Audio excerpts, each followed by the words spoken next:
수요 예배 시작하겠습니다.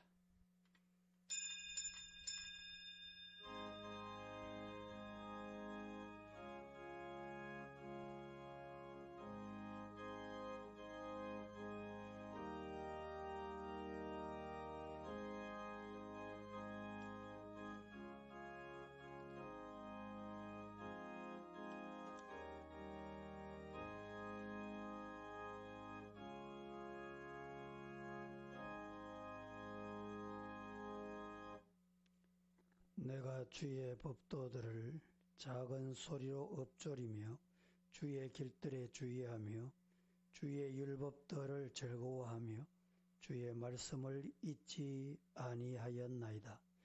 주의 법이 나의 즐거움이 되지 아니하였다면 내가 내 고난 중에 멸망하였으리이다.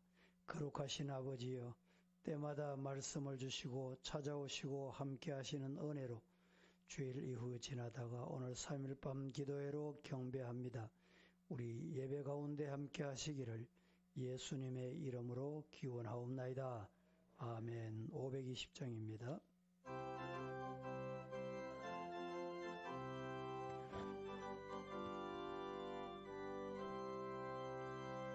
듣는 사람마다 복음 전하여 복스러운 소식 두루 퍼지세. 모든 사람에게 전할 소식은 어느 누구나 오라. 어느 누구나 주께 나오라. 어서 와서 주의 말씀 들으라. 하늘아버지가 오라 하시니 어느 누구나 오라.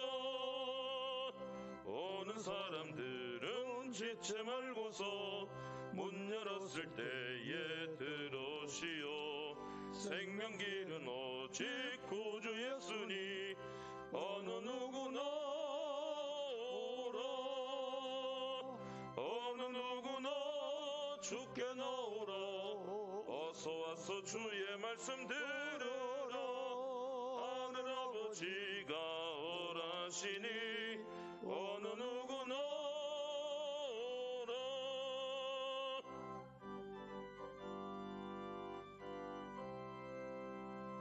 언약하신 대로 이룰 것이니 누구든지 언약 받을 수 있네. 받는 사람에게 생명이로다. 어느 누구나 오라. 어느 누구나 주께 나오라. 어서 와서 주의 말씀 들으라. 하늘아버지가 오라 하시니 어느 누구나 오라. 기도 드리십시다.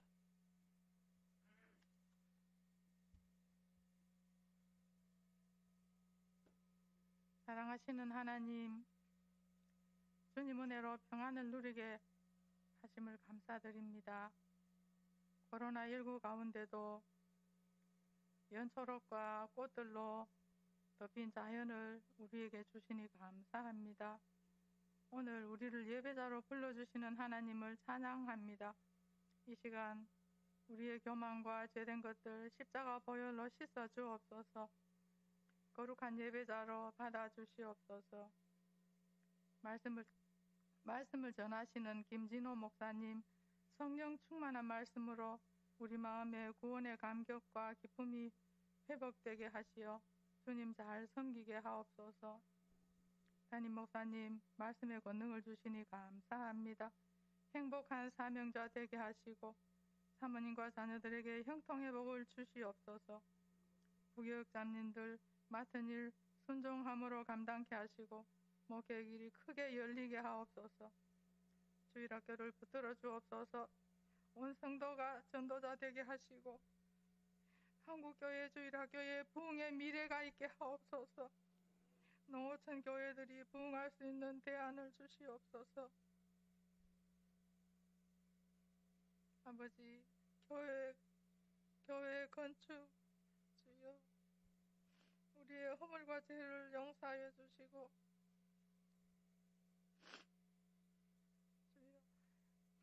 한 마음 주시고 한 순종 주시어 아버지 악한 사탄 일곱 길로 물리쳐 주시옵소서. 주여 박영성 선교사님, 최명렬 선교사님, 모든 선교사님들 하나님 뜻을 이루게 하시고 가정과 건강을 지켜주시옵소서. 우리나라가 복음 수출국 되게 하심을 감사드립니다. 주님 오실 때까지 인도하시고 이 나라의 이단과 우상들이 무너지게 하시옵소서.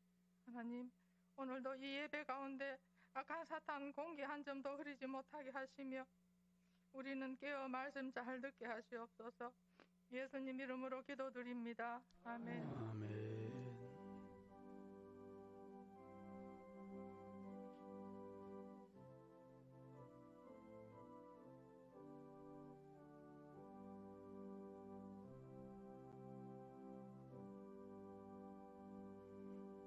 말씀 강론 있겠습니다. 오늘 우리에게 주시는 하나님의 말씀은 고린도전서 13장 4절에서 7절까지 말씀입니다. 고린도전서 13장 4절에서 7절. 저와 여러분들이 한 절씩 교독합니다. 사랑은 오래 참고 사랑은 온유하며 시기하지 아니하며 사랑은 자랑하지 아니하며 교만하지 아니하며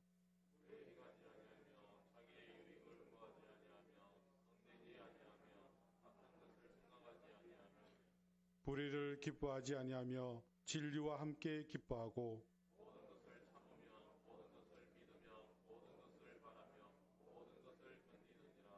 아멘. 고린도전서 13장에 있는 이 사랑이라는 것에 대해서 연속해서 말씀을 전하고 있습니다. 오늘은 사랑을 위해서 버려야 하는 것이 있다. 이 말씀을 함께 나누려고 합니다. 부모와 자녀는 다 어딘가가 닮은 모습들이 있어요. 이렇게 부모와 자녀가 이렇게 앉아 있는 것을 보면 정말 신기하게도 닮았어요. 저희 집 식구가 그러더라고요. 저하고 우리 아들이 앞에 걸어가는 거 보면 뒤에서 보면 똑같다고. 어떻게 그렇게 똑같나 그래요. 그런데 어떤 분들 중에는 이런 분들이 있습니다. 아들이 아빠를 안 닮아서 다행이다. 말을 해도 꼭 그렇게 해요. 아들이 아빠를 안 닮아서 다행이다. 자랑인지 칭찬인지 욕인지를 모르겠어요. 딸이 엄마보다 낫네 그래요. 이게 칭찬 같기는 한데 또 왠지 어딘가가 이렇게 칭찬 아닌 듯한 그런 것이 있는 것 같아요. 딸이 예쁘다는 말을 이렇게 하고 싶으면 이왕이면 딸이 엄마를 닮아서 예쁘네 이러면 얼마나 기분 좋겠어요? 엄마보다 낫네. 그러면 엄마가 이렇게 좀 안 좋은 거잖아요.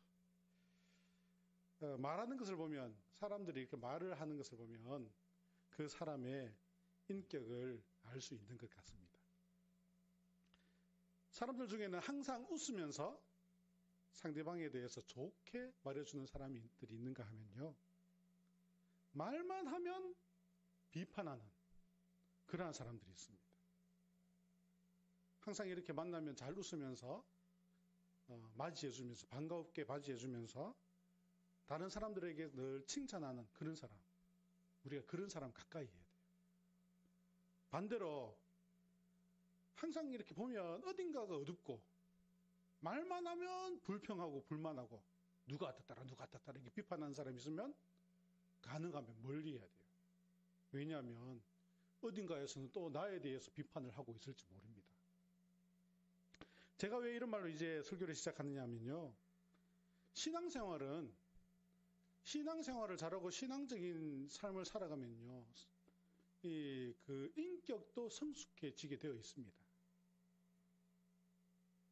사람들을 만나서 칭찬도 잘하고 웃으면서 잘 맞이도 하고 인사도 잘하고 그래 신앙생활을 잘하면요. 이러한 모습으로 변화되어져 가게 되어 있습니다. 그 중에서 오늘 본문에 보시면 사랑을 위해서 버려야 할 것이 있다. 사랑을 하면 내가 무엇이든지 다 주는 것만이 사랑이 아니라 사랑을 한다면 버려야 할 것도 있다라는 것입니다. 고린도전서 13장에 보면요. 사랑을 하기 때문에 버려야 할 것들이 8가지가 나옵니다. 그 중에 첫 번째가 오늘 말씀에 있는 것처럼 시기하지 말아야 된다. 우리 오늘 본문을 다시 한번 볼까요? 오늘 본문을 다시 한번 보시면요. 4절 말씀을 보시면 사랑은 오래 참고 사랑은 온유하며 시기하지 아니하며 사랑은 자랑하지 아니하며 교만하지 아니하며 사랑하기 때문에 아니해야 되는 것이 있다는 거예요. 그 첫 번째가 시기하지 않는다라는 것입니다. 시기한다. 이 시기한다는 말을 다른 말로 바꾸면 우리 흔히 말하는 질투입니다. 질투. 이것을 헬라어로 말하면 젤로라는 말인데요. 이 젤로라는 말은 그 의미가 2가지로 있어요. 열심히 한다, 칭찬한다, 노력한다, 뭐 이런 의미가 있는데요. 그 반대로 부정적인 의미도 있습니다. 다른 사람들이 가지는 것을 원하지 않는다, 이런 뜻이었어요. 다른 사람들이 가지는 것을 원하지 않는다. 즉 합쳐서 보면요, 열심히 질투한다 이러는 거예요. 열심히 질투한다. 열심히 자기 자신만을 위해서, 하나님을 위해서가 아니라 자기 자신만을 위해서 열심히 해서 자기만 중요하고 다른 사람들은 중요하지 않다, 이런 의미가 포함되어져 있는 것입니다. 열심히 하는 것은요, 여러분 열심히 하는 것이 다 좋은 것 같습니까? 좋지 않은 것도 있는 것 같습니까? 열심히 하면 다 좋지요. 그러나 열심히 하면 할수록 안 좋은 것들도 있습니다. 만약에 범죄자들이 범죄를 저지르는 일, 이런 건 열심히 하면 안 되잖아요. 이와 같이 우리는 열심을 내는데 이 열심이 긍정적이고 좋은 방향의 열심이 되어야 된다는 것입니다. 부정적인 열심, 그러니까 시기라는 것은, 질투한다는 것은 부정적으로 열심히 한다, 이러한 뜻이에요. 부정적으로 열심히 한다. 성경에는요, 이렇게 시기하는 내용들, 부정적으로 열심히 한 것들, 자기 자신만 위하는 것들이 성경에는 많이 나옵니다. 그 첫 번째가 창세기 4장에 보시면요, 가인과 아벨 사건이 있습니다. 아담과 하와의 아들, 두 아들, 가인과 아벨. 이 가인과 아벨이 하나님께 제사를 지냈어요. 제사를 드렸는데 하나님께서 그냥 둘 다 이렇게 딱 받아주시면 좋겠는데 아벨의 제사는 받으시고 가인의 제사는 받지 않았어요. 그러자 이 가인이 아벨을 시기하는 것입니다. 어떻게 따지려면 하나님께 따져야죠. 그렇죠. 왜 저의 제사는 안 받습니까? 그래야 되는데 그 아벨 동생의 제사를 받는 것, 그것을 시기한 거예요. 그렇게 해서 어떻게 되었습니까? 결국 동생을 돌로 쳐서 죽이더라는 것입니다. 시기한다는 것이요, 이렇게 무서운 거예요. 질투하는 것이 이렇게 무서운 일입니다. 둘째로 창세기 30장에 보시면요, 야곱의 부인 레아와 라헬에 대한 말씀이 나옵니다. 창세기 30장 1절을 보시면 라헬이 자기가 야곱에게서 아들을 낳지 못함을 보고 그의 언니를 시기하여 야곱에게 이르되 내게 자식을 낳게 하라. 그렇지 아니하면 내가 죽겠노라. 라헬이 언니 레아를 시기하여서 그 야곱에게 말합니다. 나를 통해서 자식 낳게 해달라고, 아니면 나 죽겠다고 이렇게 때려 쓰는 거예요. 이게 야곱의 잘못입니까? 야곱에게 떼쓴다고 뭐 아들이 나아집니까? 아니잖아요. 그러나 그러한 모습이 성경에 나옵니다. 그래서 어떻게 됩니까?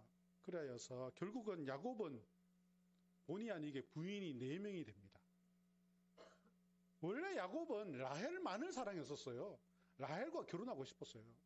그러나 어찌하여 레아와 라헬 두 여인을 얻었는데 아들 낳는 이 일 때문에 결국 2명의 부인을 더 얻어서 4명의 부인이 된 거예요.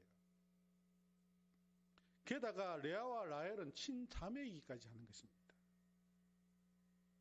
그러나 라헬은 아이를 낳지 못하는 것에 시기하여서 나를 통하여서 아이를 낳게 해라, 안 그러면 나 죽겠다고 이렇게 때려 쓰는 것입니다. 그래서 야곱이 그 뒤에 보면요. 뭐라고 말하느냐 하면요. 내가 하나님이냐? 네가 못하게 임신하지 못하는 것이 다 내 때문이냐? 하나님께서 안 주시는 것을 어떻게 하느냐? 왜 나한테 그러느냐? 이제 그런 부부 싸움의 사건들이 나오는 것을 볼 수 있습니다. 참 야곱도 얼마나 괴롭겠습니까? 4명의 부인, 1명도 힘든데.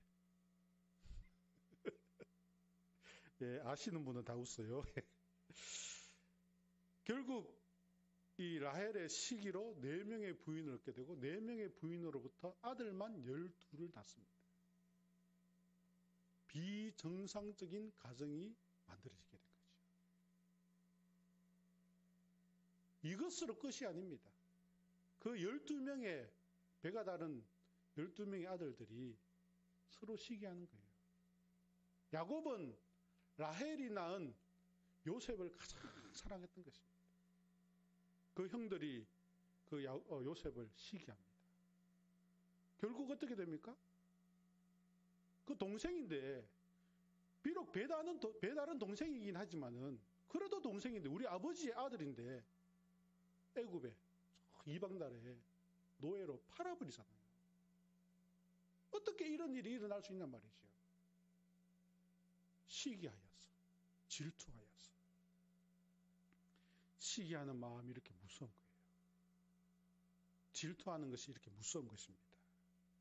이것만이 아닙니다. 마태복음에 보시면요. 27장 18절을 보시면 이는 그가 그들의 시기로 예수를 넘겨준 줄 알미더라. 예수님을 로마 군병들에게 내어준 것이 무엇 때문입니까? 오늘 말씀에 마태복음에 보시면 시기 때문이다 그래요. 당시의 종교 지도자들, 바리새인, 사두개인, 율법사, 그들 나름대로 열심히 종교 생활을 했던 거예요. 그들 나름대로 신앙생활, 우리로 말하면 신앙생활 열심히 한 사람.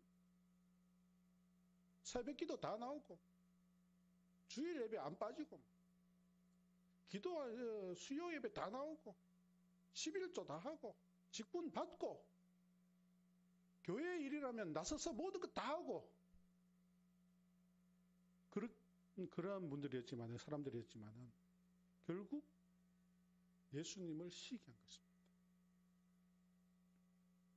그 잘못된 열심, 우리가 이만큼 하는데, 내가 이만큼 하는데,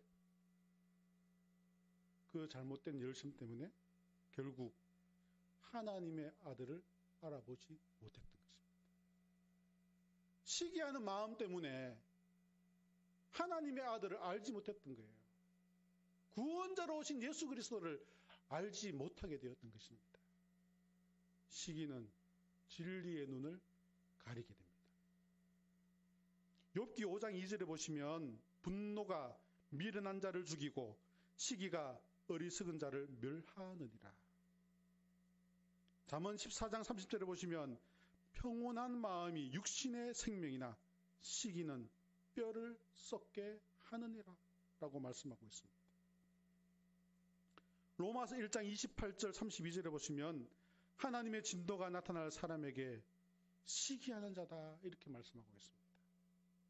로마서 13장 13절에 보시면 구원의 때에 성도들을 위한 말씀 가운데에 시기하지 말라. 시기하는 것은 성도의 온전한 모습이 아니다 라고 말씀하고 있습니다. 갈라디아서 5장에 보시면 시기를 육체의 일로 단정 짓고 있어요.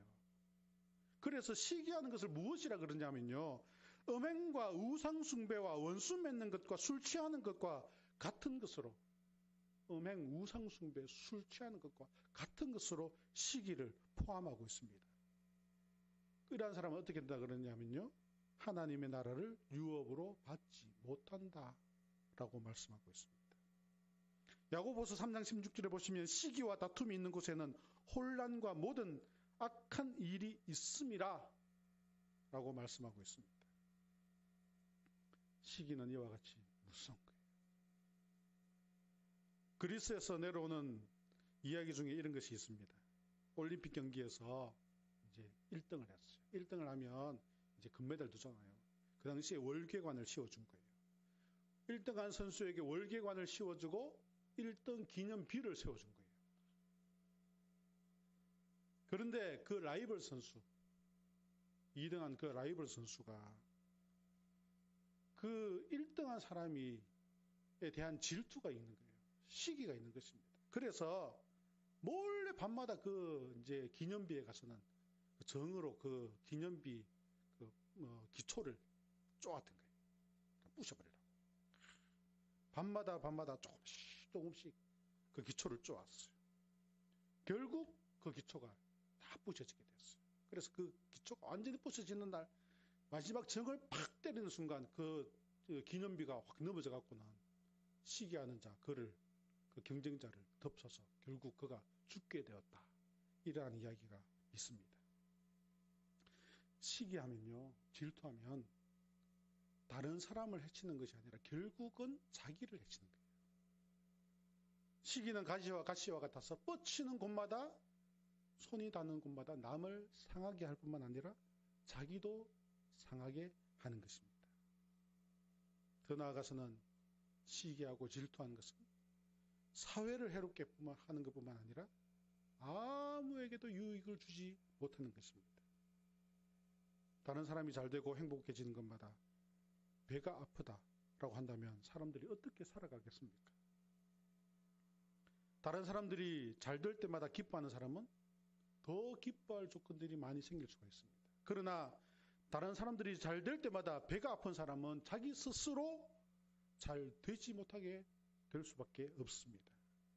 에스더서에 보시면 하만이 모르드게를 잡아 죽이려고 시기하여서 모르드게를 죽이려고 하다가 어떻게 됩니까? 결국 자기가 그 장대에 달려서 죽게 되는 것을 볼 수가 있습니다. 그런데요, 교회 안에도 시기와 질투가 있다라는 것입니다. 다른 사람들이 잘 되는 것 좋게 이야기지 못하고 늘 비판하고 불평하고 이러한 모습이 있는 것입니다. 다른 사람 잘 되려고 그러면 발목 잡고 끌어내리고 그러한 것들이 있더라는 거예요. 이러한 시기는 결국 자기 자신을 멸망케 하는 거예요. 이 시기하고 질투하는 것은 자기만을 위한 그런 자기 잘못된 부정적 열심에서 나오게 되는 것입니다. 결국 이러한 시기하는 마음들이 교회에 있으면요, 한 사람 한 사람 그러한 마음들이 있는 사람들이 모이게 되면요, 교회가 혼란하게 되는 것입니다. 결코 교회가 평안하지 못하게 되는 것입니다. 교회는 그렇습니다. 세상은 다 그렇다 치더라도 교회는 시기하는 것이 아니라 남 잘 되는 것을 박수 쳐주고 인정하고 칭찬해 주는 곳입니다. 교회는 사랑하는 것이에요. 사랑한다면 시기하는 마음 버려야 돼요. 질투하는 마음 버려야 되는 것입니다. 그리고 예수 그리스도의 사랑을 실천하는 곳이 되어야 되는 것입니다. 딸이 아무리 예쁘다고 엄마가 시기하고 질투하는 것 있습니까? 자식이 좋은데 취직하고 자식이 잘 된다고 해서 그 부모가 시기하고 질투하는 것 있습니까? 없습니다. 왜냐하면 사랑하기 때문에. 사랑한다면요, 상대방이 잘 되면 잘 될수록 더 내가 기분이 좋고 박수 쳐주고 기뻐하게 되는 것입니다. 교회가 그런 곳이에요. 우리 성도들이 비록 피를 나눈 형제 자매는 아니지만, 비록 우리가 부모와 자녀의 그러한 사이는 아니지만, 그리스도 안에서 우리가 한 형제된 그러한 자로서 서로를 인정하고 존중하고 칭찬해 줄 수 있는 그러한 교회가 되기를 간절히 바랍니다. 비판과 비난을 하면 할수록 서로를 흩어지고 무너지게 만들 뿐이다라는 것입니다. 사랑은 그렇습니다. 사랑은 내가 죽고 남이 살게 하는 것이 사랑인 것입니다. 내가 죽어야 사랑이 꽃이 피게 되어 있습니다. 하나님께서도 우리를 사랑하사 그의 아들 독생자 예수 그리스도를 이 땅에 보내셨어요. 그리고 그 독생자 예수 그리스도를 죽게 하셨습니다. 왜 그렇게 하셨습니까? 사랑하기 때문에. 사랑하기 때문에 예수 그리스도를 죽게 하신 거예요. 결국 그로 인하여서 우리 모두가 살게 되었던 것입니다. 부모는 자식을 위해 자식을 위해 자신을 버릴 수가 있는 것이 부모입니다. 왜냐하면 사랑하기 때문에. 가족이 행복해지기를 원한다면 우리는 자신을 죽여야 되는 것입니다. 그리고 교회가 부흥되기를 원한다면 자기의 희생이 있어야 돼요. 나의 희생이 있어야 되는 것입니다. 성도들과 교회가 잘 되기 위해서는 내가 죽고 남이 살게 되는 그러한 것을 인정하고 믿음으로 나아가는 모습이 있을 때 교회가 부흥될 수 있고 우리가 더욱더 성장할 수가 있게 될 것입니다. 우리는 이제부터 성도들이 잘 된다면, 잘 되는 것 있다면 칭찬해 줄 수 있는 그러한 교회가 되기를 간절히 바랍니다. 서로를 인정해 줄 수 있는 그러한 교회가 되기를 간절히 바랍니다. 제가 서부교회에 이제 온 지 코로나 때문에 되게 오래된 것 같은데요. 사실은 이제 4개월째거든요. 솔직한 제 감정으로 첫 인상이나 이렇게 지금도 그래요. 보면 톡톡하시고 그렇게 보이는데요. 한 분 한 분 이야기를 하시거나 아니면 이렇게 나와서 기도하시는 모습, 이렇게 말씀하시는 모습을 딱 들으면요. 그 안에는 사랑이 많구나 라는 것이 느껴집니다. 우리가 그 사랑을 더욱더 꽃피우기 위해서 서로를 인정하고 칭찬하고 위해주고 서로가 잘 되도록 하기 위해서 올려주면서 우리는 예수님께서 우리를 사랑하신 것처럼 우리도 서로 사랑하는 교회가 되기를 간절히 바랍니다. 그런데 그런 것 있잖아요. 만약에 진짜 인간적인 감정에서 상대방 누가 잘 되는 거 보면 별로 안 좋은 마음이 있을 수도 있잖아요. 그렇죠? 그런 마음이 있을 수 있어요. 그것까지는 인정할 수 있어요. 그러나 만약에 그렇다면 아무 말 하지 말고 그냥 가만히 있기라도 해주시면 좋겠어요. 꼭 거기에다가 한마디를 붙이고 이렇게 하는 것보다 정말 내 마음에 그런 마음이 든다. 그냥 시기하는 마음이 생긴다. 질투하는 마음이 생긴다. 생길 수 있잖아요. 그러면 차라리 아무 말 하지 말고 가만히만 있어 주셔도 가만히만 있는 것도 사랑하는 마음 가운데서 나오는 것이 아닐까라고 생각되었습니다. 올라가는 사람 끄집어내리지 말고 가만히 놔두기만 해도 그래도 잘 될 수가 있는 거예요. 나는 혹시 이러한 시기마하는 마음이 있지 않는가? 내 안에 혹시 질투하는 마음이 있지 않는가? 내 안에 혹시 남 잘 되는 거 보면 기분 나쁘고 왠지 그냥 헐뜯고 싶은 마음이 있지 않는가? 우리 스스로를 한번 돌아보셨으면 좋겠습니다. 그리고 예수님께서도 나를 위하여서 죽으신 것처럼 우리도 그리스도 안에서 나를 죽이고 서로를 위하여서 사랑하는 마음을 가지고 서로 칭찬하며 격려하고 진정한 그리스도의 사랑을 나누는 거룩하고도 사랑이 넘치는 교회가 되어서 더욱더 부흥되어지고 성장하는 교회 되기를 주의 이름으로 축원합니다. 다 같이 기도하겠습니다. 고마우신 하나님 아버지, 오늘 또 귀한 시간 우리에게 허락하여 주실 때 주님의 전에 나와서 귀한 말씀 듣게 하시니 감사합니다. 주님, 우리의 마음은 죄악으로 가득 차 시기와 질투와 미움과 분쟁이 우리 마음에 가득 있음을 고백합니다. 주여 용서하여 주시고 주님께서 우리를 사랑하신 것처럼 우리도 주님 사랑하여서 그 사랑 실천하며 나눌 수 있는 성도들 되게 하시고 교회 되게 하여 주셔서 이 땅에 사랑이 사라져가는 이 세상 가운데에서 주님의 사랑을 등불과 같이 나타낼 수 있는 우리 성도들과 우리 서부교회 되게 하여 주시옵소서. 예수님의 이름으로 기도드립니다. 아멘.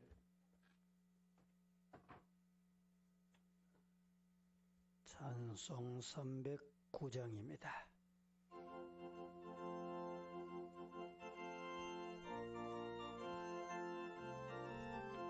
목마른 내 영혼 주가 이미 허락한 그 귀한 영생수 주여 갈망합니다. 그 약속 따라서 힘써 간구하오니 오 주여 내 기도 어서 들어주소서. 예수의 사랑 예수의 사랑 바다 물결같이 내게 임하니 영광의 물결에 온전히 쌓여서 내 영혼의 기쁨 한량없도다. 약속한 큰 비 내려주시려 은혜의 저구름 건너편에 떠올라 그 귀한 징조가 내게 밝게 보이니 나 힘을 다하여 주께 간구합니다. 예수의 사랑 예수의 사랑 바다 물결같이 내게 임하니 영광의 물결에 온전히 쌓여서 내 영혼의 기쁨 한량없도다. 은혜의 소낙비 지금 흡족히 내려 구원의 큰 강물 흘러차고 넘쳐서 내 추한 모든 죄 모두 씻어버리니 나 지금 은혜를 충만하게 받았네.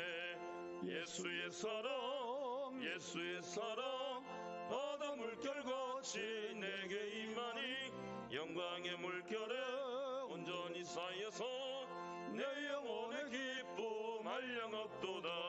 그 차고 넘치는 주의 은혜의 물결 힘차게 밀려와 내게 만족합니다. 오 할렐루야로 주를 찬송하오니 내 마음의 기쁨이 항상 충만합니다. 예수의 사랑 예수의 사랑 바다 물결같이 내게 임하니 영광의 물결에 온전히 쌓여서 내 영혼의 기쁨 한량없도다. 코로나19로 많은 시간들을 우리가 사회적 거리, 사람 사이를 멀리해야 되는 이런 아픈 시간을 보내고 있습니다. 빨리 종식되도록 기도하시고 아마 예배도 다음 주일까지는 주일 학생들 아마 출석하기가 조금 어렵지 않겠나 생각합니다. 5월부터 정상이 정상적으로 진행해도 될 것 같습니다. 여러분들이 기도하시고 신방을 하거나 만나보면 연세 많은 분은 자녀들이 움직이지 마이소. 문 밖에 절대 나가지 마이소. 주일 교회 가지 마세요. 이러고 또 이제 젊은이들은 직장 가니까 직장에 가면 주일 갔다 왔냐 이러고 또 이러니까 참 어려운 세상입니다. 아무튼 빨리 종식돼야 되니까 5월부터 정상 예배를 드리려고 합니다.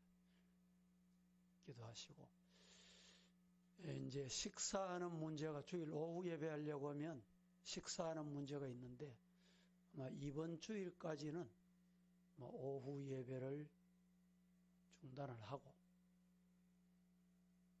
5월 첫 주일부터 점심 식사를 할 수 있도록 한번 준비를 해보겠습니다. 지금 성도들 중에 오늘 이제 내일 아침 9시에 김영일 집사님 천국 환송 예배 한결병원입니다. 9시니까 교회로 오실 분은 30분 전에 오시고 그렇지 않으면 바로 오시고 이런 와중에도 장로님들 수술하신 분, 집사님들, 권사님들 또 항암 치료받는 분들 많습니다. 많은데 이 병원에 신방을 못해요. 본인이 또 환자가 내려오면 되는데 환자 내려오는 것도 감염 때문에 못 내려와요. 이런 문제가 있어가지고 전화로 제가 늘 기도해드리고 또 그렇게 하고 있습니다. 여러분들도 알게 모르게 고통당하는 분들 위해서 기도해 주시기 바라고 다른 내용들은 빨리 대면 예배 드리는데 우리 성도들이 마음이 가벼워지는 날이 오도록 그렇게 해 주시기 바랍니다. 축도하고 오늘 수요 예배를 마칩니다. 지금은 예수 그리스도의 은혜와 아버지 하나님의 사랑과 성령의 교통하심이 오늘도 주 앞에 영광 돌리고 이 성산 나서는 사랑하는 성도들 머리 위 영원 무궁토록 함께 있을지어다. 아멘.